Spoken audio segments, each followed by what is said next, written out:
গত ৮ জুলাই রাজধানীর বসুন্ধরা এলাকার ক্যাভি কনভেনশন হলে বিদেশে লোক নেয়ার প্রশিক্ষণ নাম দিয়ে বিভিন্ন বয়সের বিভিন্ন শ্রেণীর লোকজনকে প্রশিক্ষণের নাম দিয়ে জড়ো করা হয় এবং এখানে ৩০০-৪০০ লোক ছিল বলে আমাদের কাছে তথ্য রয়েছে। এই সংবাদ পাওয়ার পরে গত ১৩ই জুলাই আমরা এখান থেকে দুজনকে আটক করি, যিনি এই কনভেনশন হলটা বুকিং দিয়েছিলেন এবং তাদের যে কাছে প্রাপ্ত তথ্য মোতাবেক ইতিমধ্যে এই ঘটনার উপর ভিত্তি করে ভাটারা থানায় একটি সন্ত্রাস বিরোধী আইনে মামলা দায়ের করা হয়েছে। উক্ত ঘটনায় ইতিমধ্যে ২৮ জনকে গ্রেফতার করা হয়েছে। আমরা খুব গুরুত্ব দিয়ে তদন্ত করে দেখছি এখানে যারা সমবেত হয়েছিলেন তাদের কী উদ্দেশ্য ছিল এবং এখানে ভিন্ন কোনো পরিকল্পনা ছিল কিনা, এই সব খুঁটিনাটি দিক আমরা বিশ্লেষণ করে দেখছি।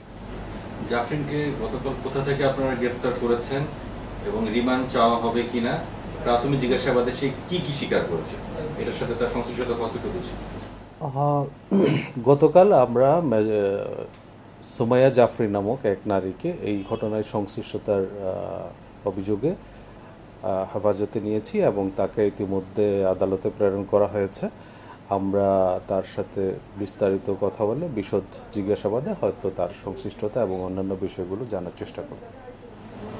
জাফরিনের পরিচয়টা কি একটু বলা যায়? তার পরিচয় কি, আসলে তার ভূমিকা কি ছিল এই যে ষড়যন্ত্র করা হলো রাষ্ট্রবিরোধী, কি ধরনের তার ভূমিকাটা কি ছিল আসলে, এবং তার পরিচয়টা নেই? এটা আমরা খতিয়ে দেখছি তার সংশ্লিষ্টতা কি এবং এখানে আর কারা কারা ছিল এবং তাদের উদ্দেশ্যটা বা কী ছিল, সেই বিষয়গুলো তদন্তাধীন রয়েছে। এখন পর্যন্ত এই মামলায় কত লোককে গ্রেফতার করা হয়েছে এবং নতুন কোনো তথ্য পেয়েছেন কিনা এই ষড়যন্ত্র?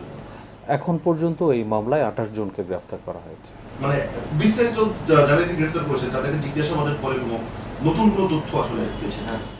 জি, আমরা অবশ্যই চেষ্টা করছি। এখানে কোনো রাষ্ট্রবিরোধী কোনো ষড়যন্ত্র বা নাশকতা এরকম কোনো কিছু ছিল কিনা এবং আমাদের কাছে যে গোয়েন্দা তথ্য রয়েছে সেইটার ভিত্তিতে আমরা কাজ করছি এবং ইতিমধ্যে যারা গ্রেফতার হয়েছে তাদের কাছ থেকে প্রাপ্ত জবানবন্দি এবং সেখান থেকে প্রাপ্ত তথ্য, এগুলো ধরে আমরা তদন্ত কার্যক্রমটা এগিয়ে নিচ্ছি।